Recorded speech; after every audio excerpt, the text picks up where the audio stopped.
Gold, trusted gold buyers. మీరు తాకట్టు పెట్టిన బంగారాన్ని విడిపించి ఈ రోజు ఉన్న మార్కెట్ ధరకు కొనబడను.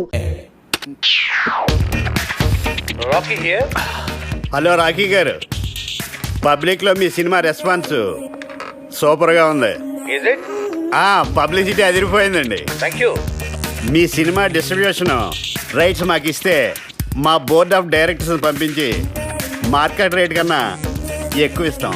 మా సినిమా ఆల్రెడీ బిజినెస్ అంతా అయిపోయిందండి. ఒంటికన్ను గవర్రాజు మా సినిమా ఏపీ స్టేట్ మొత్తానికి తనే కొనేసుకున్నాడు. You are too late. Better luck next time. నేను ఎప్పుడు లేటే. అప్పలరాజు, ఆ డేటాబేస్ గాడు ఇప్పుడు మన కాళ్ళ దగ్గరికి వచ్చేసాడు. రాఖీ గారు, ఒంటికన్ను గవర్రాజు మన సినిమా కొనట్లేదు, ఆ బాబుగాడి సినిమా కొంటున్నట్ట. ఇది మనం ట్రాప్ చేయడం కోసం ఆ వై వెంకట్ బాబుగాడు గవర్రాజు కలిపి ఆడిన పన్నాగం. మరి ఇప్పుడు మన సినిమా రిలీజ్ ఎలా సార్? పోనీ మనం వేరే డిస్ట్రిబ్యూటర్తో ఎవరితో మాట్లాడితే? ఆ ఒంటికన్ను గవర్రాజు కొనలేదంటే మన సినిమా వేరే డిస్ట్రిబ్యూటర్ ఎవడు కొనడయ్యా. కేవీ రెడ్డి గారు, బిఎన్ రెడ్డి గారి కాలంలో ఇలాంటి నమ్మక ద్రోహాలు వెన్నుపోట్లు ఉండేవి కాదు సార్. ఈ సినిమా రిలీజ్ అవ్వకపోతే ఎంత వర్క్ చేసినా వర్క్ వేస్ట్, టైం వేస్ట్. అండలమ్మ తల్లి, నీకు 100 కొబ్బరికాయలు కొడతాను. ఎలాగే నై సినిమాని రిలీజ్ చేయమ్మా. సార్ మనం ఇప్పుడు ఏం చేయాలి సార్? ఆ డేటాబేస్ గడే గతి. బాగా ఆలోచించిన తర్వాత ఆ ఒంటికన్ను గవర్రాజు కంటే ఈ సినిమా రిలీజ్ చేయడానికి మీరే కరెక్ట్ అనిపించి ఈ సినిమా మీకే ఇద్దామని డిసైడ్ చేశాను.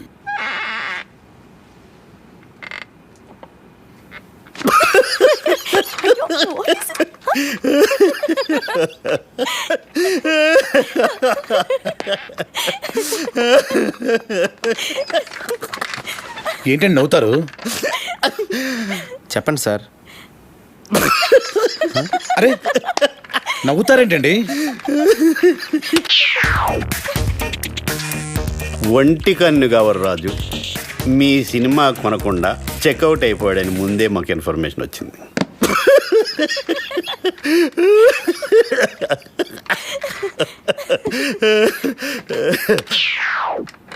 ఆయన కొన్న సినిమా మేము కొని రిలీజ్ చేయాలంటే స్టేట్లో 70%, ఓవర్సీస్లో 80% షేర్ మాకు కావాలి. ఇది నిజంగా blackmail sir. This is blackmail. Cinema అంటేనే చీటింగ్. రిలీజ్కి ముందు తీసేవాడిని చీట్ చేస్తారు, రిలీజ్ అయ్యాక చూసేవాడిని చీట్ చేస్తారు.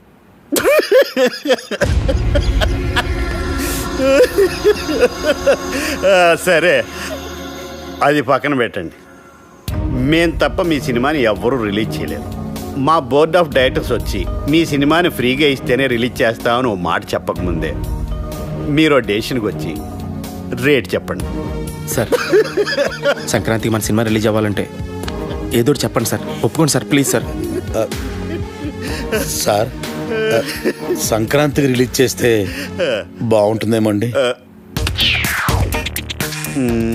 సారీ సార్, సంక్రాంతి రిలీజ్ చేయలేం. సమ్మర్ హాలిడేస్కి ఓకే. సంక్రాంతి ప్రాబ్లం ఏంటి సార్? బాబు, వై వెంకట్ కాంబినేషన్లో వచ్చే సినిమా మీద మీ సినిమా రిలీజ్ చేయడం కంటే సంతలో నెగిటివ్ అమ్ముకోవటం బెటరు.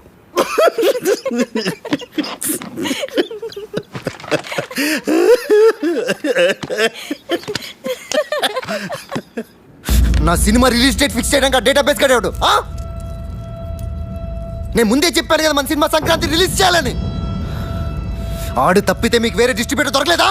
ఆ ఒంటికన్ను గవర్రాజు గారిని కాదని సినిమా కొనే ధైర్యం ఈ ఏపీ స్టేట్లోనే ఎవరికీ లేదండి.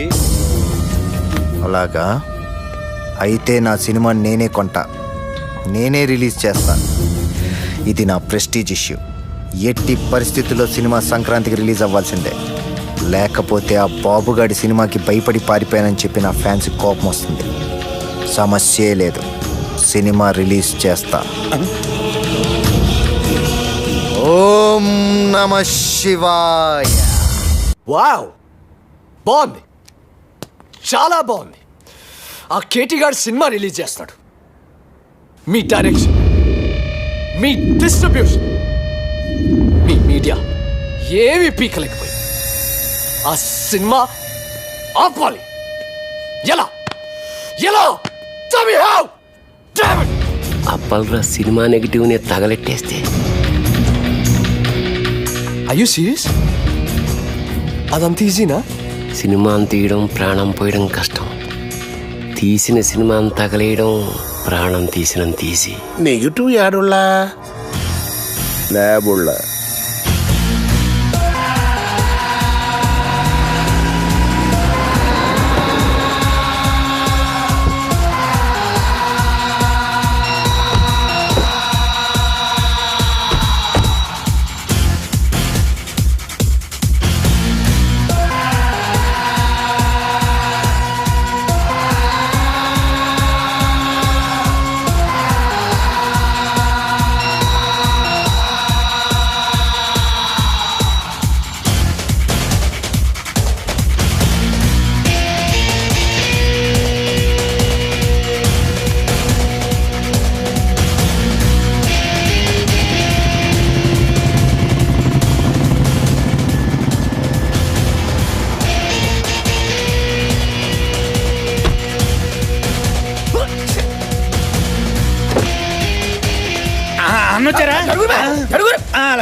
వచ్చేసారు అన్న. నమస్తే అన్న. రింగ్ రోడ్డు కాడ పాట చూపిస్తానన్నావని మా వాళ్ళని తీసుకొచ్చి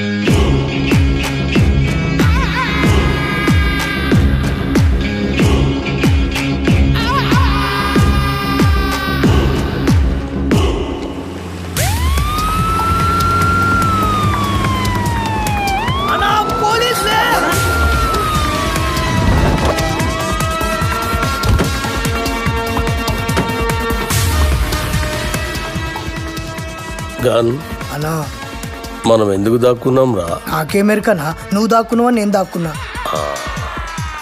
మీరెందుకు దాక్కున్నారా? మీరు దాక్కున్నారని మేము దాక్కున్నాం. నేనెందుకు దాక్కున్నాను రా? అదే కదా అని అడిగేది. అరే బేవకూఫ్!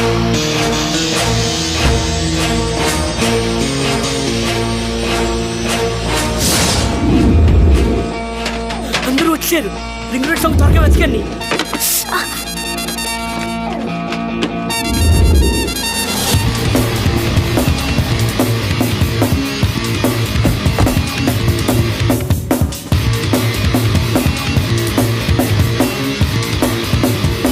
ఏంటి ఇన్స్పెక్టర్ గారు, ఏంటి మీరు వచ్చారు? గుండాలనే సినిమా తీస్తున్నారని గుండాల కోపం వచ్చి ఆ నెగిటివ్ తగలబెట్టేస్తామని బెదిరింపు కాల్తో వస్తే చెక్ చేయడానికి వచ్చాం. రింగ్ రోడ్ సాంగ్ దొరికింది. ఆండలమ్మ తల్లి.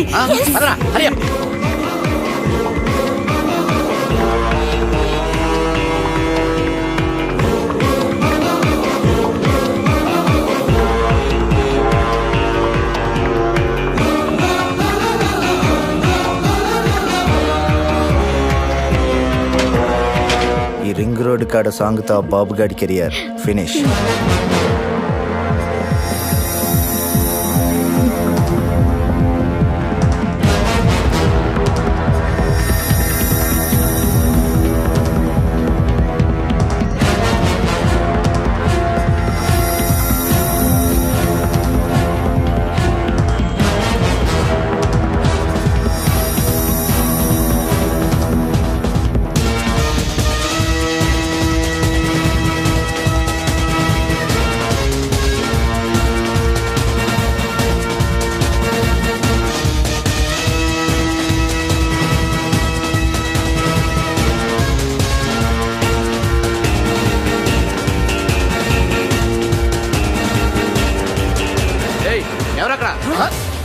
పోలీసులు.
అసలు మీరు ఎందుకు పరిగెత్తున్నారన్నా?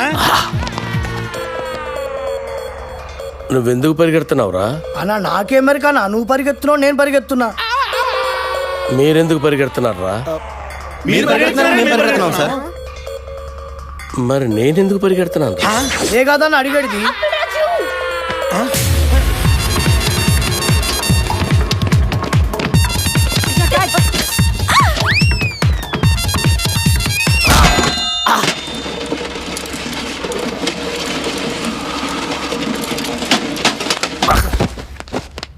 అన్నా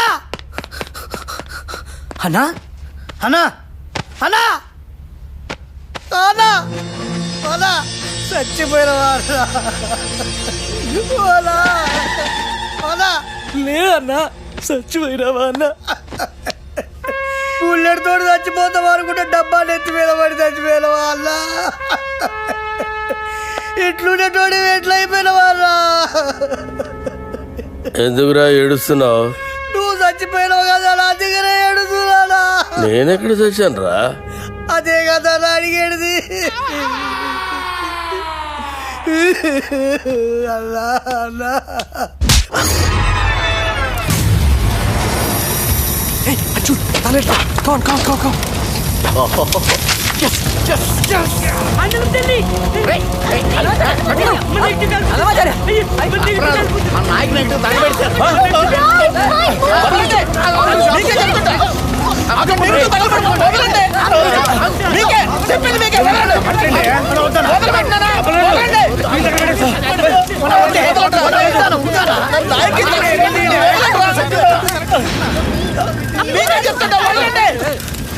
నా నాయకి సినిమా తగలబెట్టేశారు. అరే ఇది మీ నాయక్ సినిమా నెగిటివ్ కాదండి బాబు. రామ్ గోపాలవరం తీసిన కథ, స్క్రీన్ ప్లే, దర్శకత్వం అప్పలరాజు నెగిటివ్.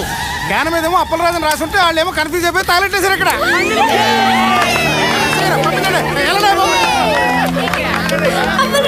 అప్పలరాజు సినిమా ఏంటి తగలెట్టింది నాయకి సినిమా కాదా? అప్పలరాజు అని వేరే సినిమానా? ఏంటా కొంచెం కూడా బుద్ధి లేదా? సరిగ్గా చూసుకోవచ్చుగా. కదా స్క్రీన్ ప్లే దర్శకత్వం అప్పలరాజును రాసుంటే ఎవడి సినిమా ఎందుకు అనుకుంటాం? ఇప్పుడు ఆ సినిమాని ఆపడానికి చేసిన అన్ని ప్రయత్నాలు తప్పాయి. ఇప్పుడు ఆ బాక్స్ ఆఫీస్ దేవుడే కాపాడాలి.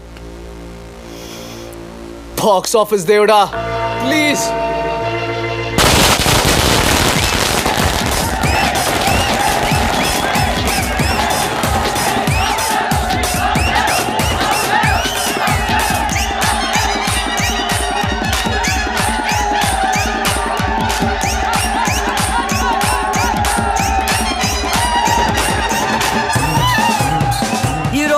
రెండు పెద్ద సినిమాలు బాక్సాఫీస్ ముందు పోటీ పడ్డాయి. అందులో ఒకటి బాబులకే బాబు అయిన బాబు గారు ప్రముఖ దర్శకుడు వై వెంకట కాంబినేషన్ లో వచ్చిన ప్రాణం తీస్తా, మరొకటి కేటీ కనిష్కల క్రేజీ కాంబినేషన్ లో కొత్త దర్శకుడు అప్పలరాజు దర్శకత్వంలో వచ్చిన నాయకి.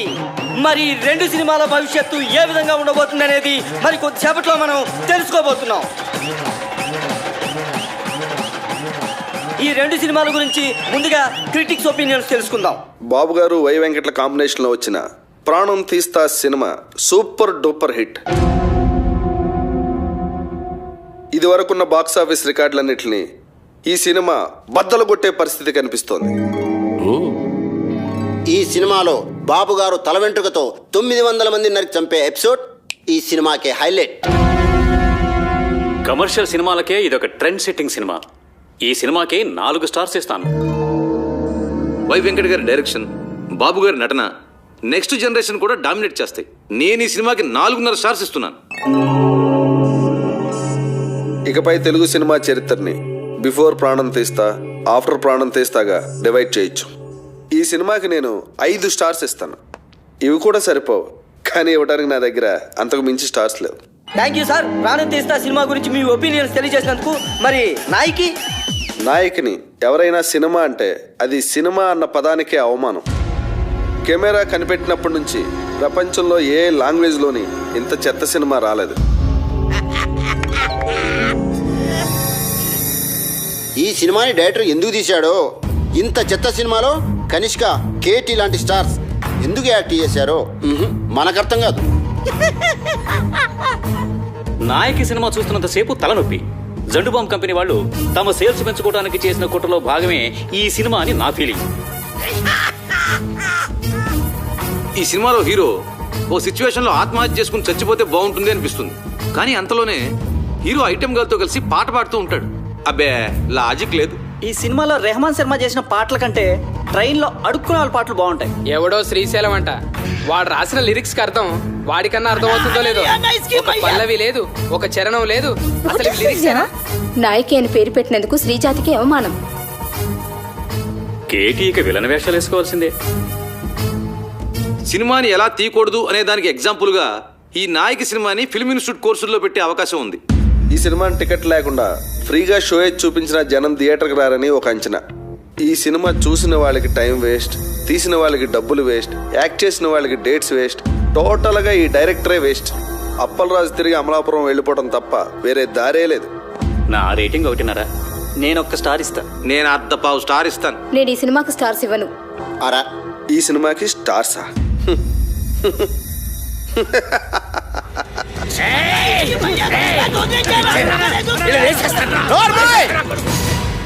వాళ్ళు మాట్లాడిన దాంట్లో తప్పే ఉంది.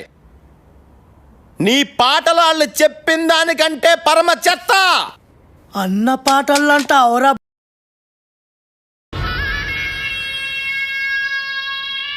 ఏంట్రా నా పాటలే బాగలే ఉంటావురా? నాకు దిమాగ్ ఖరాబ్ అయిందంటే చంపేస్తాను. ఓకే, నీ ముఖానికి పాటలు కావాలరా? చెత్త చెత్త చేసావు నా సినిమాని. రై లే, నువ్వు నీ ముఖానికి నువ్వు హీరో. ఐటమ్ సాంగ్ వద్దురా మగడా నెత్తి నోరు కొట్టుకుని చెప్తున్నా వినకుండా పెట్టించావు. చూడు ఇప్పుడు ఏం జరిగిందో. అది కాదు అప్పలరాజు. సెక్స్ సినిమాలు తీసుకునే నువ్వు నా నాయకిని కూనీ చేయడానికే పుట్టావురా. నీకో తోగ్గాడుంటాడు, ఆడెక్కడా? రాయ్ ఇలా రా. ఈడో పెద్ద క్రియేటర్లా పోజు పెట్టి అడ్డమైన సలహాలు నాకు చెప్పి నన్ను ప్రతి విషయంలోనూ కాంప్రమైజ్ చేయించి అసలు నా సినిమాలో ఏవైతే ఉండకూడదని నేను అనుకున్నానో అవన్నీ పెట్టించి అసలు నేను అనుకున్న కథ ఏంటి, తయారైన సినిమా ఏంటి? కథ విషయంలో ఏ లెట్టొద్దు అన్నాను. ట్రాజడీ సినిమాలో ఐటమ్ సాంగ్స్ వద్దు అన్నాను. హీరో సూసైడ్ చేసుకోవాలి అన్నాను. హీరోయిన్కి మేకప్ వద్దు, మోడర్న్ కాస్ట్యూమ్స్ పనికిరావు అన్నాను. కొత్త బట్టలు కావాలని దీని అమ్మ. రాయ్, ఈ రౌడీ గాడు పాటలు రాయడం ఏంటి అన్నాను. అసలు ఆ రింగ్ టోన్ రెహమాన్ గాడు మ్యూజిక్ డైరెక్టరే కాదన్నాను. వెళ్ళా. నేను అమలాపురం రంభా థియేటర్లో సినిమా చూస్తున్నప్పుడు అసలు ఏమనుకున్నాను, ఏం చేయడానికి ఇక్కడికి వచ్చాను, మీరంతా కలిసి నాతో ఏం చేయించారు? ఎవడికి నచ్చినట్టు ఆడి మార్చేసి, ఎవడికి ఇష్టం వచ్చింది ఆడి పెట్టేసి నా నాయకిని సర్వనాశనం చేశారా, నాశనం చేశారు.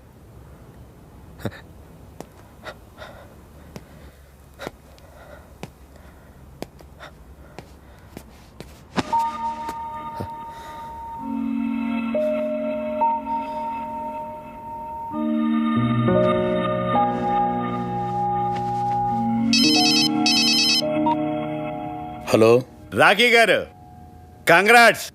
మీ సినిమా సూపర్ డూపర్ హిట్.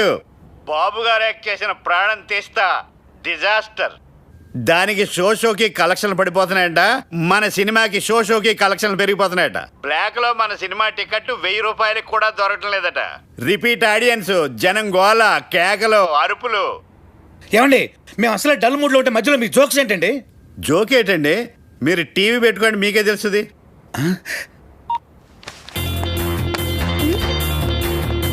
నాయకి అదిరిపోయిందనా? నాయకి 100 డేస్, నాయకి 200 డేస్, సిల్వర్ జూబ్లీ సినిమా. గత 10 సంవత్సరాల్లో నాయకి లాంటి సినిమా రాలేదు. కేటీఆర్ యాక్టింగ్ అదిరిపోయింది అన్నా. కేడా సూపర్. నాయకి కేక కనిష్క యాక్టింగ్ సూపర్ హిట్. ఏం నటించిందన్నా సూపర్ హిట్. ఆయన ఎవరో కొత్త రైటర్ శ్రీశైలం అన్న రాసిన సాంగ్స్ అదిరిపోయినాయి. సూపర్ సూపర్ అప్పల్ రాజు డైరెక్షన్ సూపర్ కాదు, సూపర్ డూపర్. నీ డైరెక్షన్ సూపర్ ఉంటా. ఈ సినిమాలో రెహమాన్ శర్మను చూసి ఏ రెహమాన్ నేర్చుకోవాలి. 10 సంవత్సరాలుగా రింగు రోడ్డు లాంటి పాట రానేలేదు. రింగు రోడ్డు కాడ పోసి రంగనాయకి ఐటమ్ సాంగ్ ఉంటేనే సినిమా సూపర్ డూపర్ హిట్ అవుతుందని చెప్పానా? నేను మోడర్న్ డ్రెస్ వేస్తేనే జనం చూస్తారని చెప్పానా? రింగ్ రోడ్ సాంగ్ చెప్పానా? సిచ్యువేషన్ లేని సాంగ్ హిట్ అవుతుందని చెప్పానా? సినిమాకి లాజిక్ అక్కర్లేదని చెప్పానా? హీరో సూసైడ్ చేసుకోపోతేనే సినిమా సూపర్ హిట్ అవుతుందని చెప్పానా? ఆడియన్స్ కి బార్ డాన్స్ లే కరెక్ట్ అని చెప్పలే? కొత్త రకం స్క్రీన్ ప్లే వద్దని చెప్పానా? ఆండలం తెలుగు సినిమా ఇచ్చేస్తారని చెప్పాను కదా సార్. నాకు నచ్చితేనే హిట్ అని చెప్పానా? చెప్పావు. నేనేం చెప్పలేదే.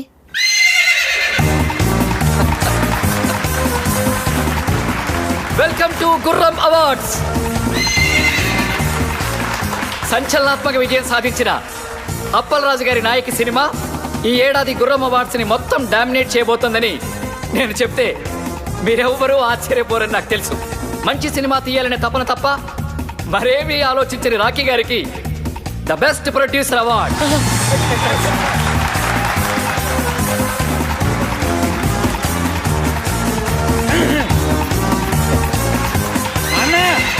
నీకోసం. Thank you.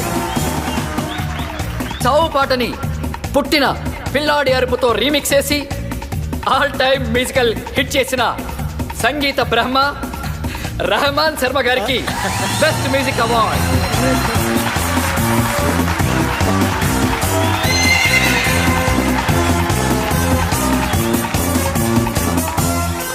మొదటిసారి పెన్ను పట్టుకుని తన పాటలతో మహాగీత రచయితల్ని మట్టి కరిపించిన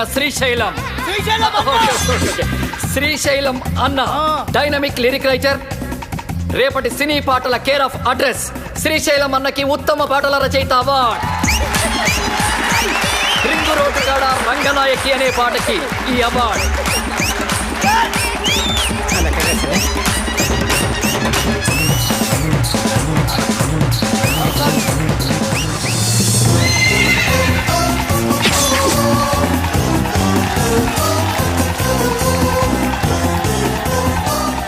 రొటీన్ స్టెప్స్ తో విసిగిపోయిన ప్రేక్షకులకి ఓ బార్ డాన్స్ ఊపుతో కొరియోగ్రఫీ చేసి డాన్స్ లో కొత్త ట్రెండ్ ని క్రియేట్ చేసిన మన సరళక్కకి best choreographer award.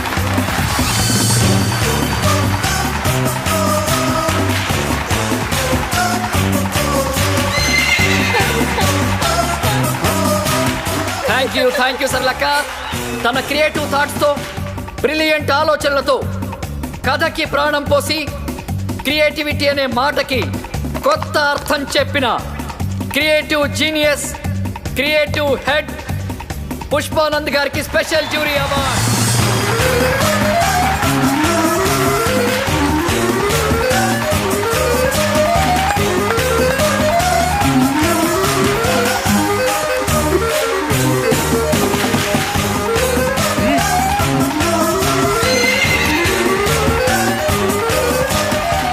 Double star KT గారు ఎరగదీసి చేసిన క్యారెక్టర్ గాను ఏమాత్రం కన్సిస్టెన్సీ తగ్గకుండా పర్ఫెక్ట్ గా పర్ఫార్మ్ చేసినందుకు గాను ఈ మేటి బెస్ట్ పర్ఫార్మెన్స్ అవార్డ్ కేటీ గారికి. కేటీ గారు please welcome to the dance.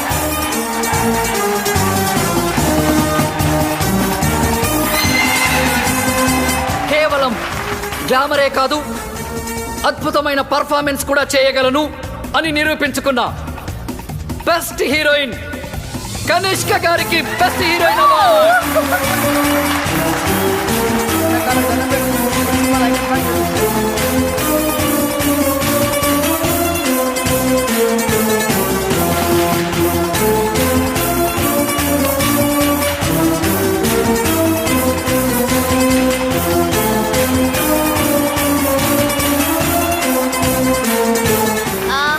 Very thanks to my co-star Katie. Thank you so much. Thank you Kanishka. Final గా మనందరం ఎదురు చూస్తున్న బెస్ట్ డైరెక్టర్ అవార్డ్.